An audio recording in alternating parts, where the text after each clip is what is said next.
ஹோசர் அருகே கழிவுநீர் அகற்றும் டேங்கர் லாரி மீது ஆலமரம் விழுந்தது. அதன் ஓட்டுநர் மற்றும் உதவியாளர் உயிரிழந்தனர். கூடுதல் விவரங்களை செய்தியாளர் தினேஷ் வழங்க கேட்கலாம். தினேஷ் வணக்கம். இது குறித்தான விவரங்கள்.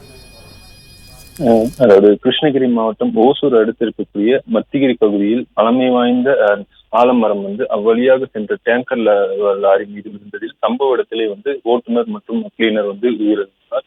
தகவல் அறிந்து ஓசூரில் இருந்து தீயணைப்பு வாகனங்கள் உடனடியாக பிரேதத்தை மீட்கும் பணியில் ஈடுபட்டு வருகின்றனர். சுமார் இதனால் அரை மணி நேரத்துக்கு மேலாக அப்பகுதியில் போக்குவரத்து பாதிக்கப்பட்டுள்ளது. சுமார் 100 ஆண்டுகள் பழமையான இந்த ஆலமரம் இருந்ததில் சம்பவ இடத்திலே 20 உயிரிழந்தது அப்பகுதியில் பெரும் பரபரப்பை ஏற்படுத்தியுள்ளது.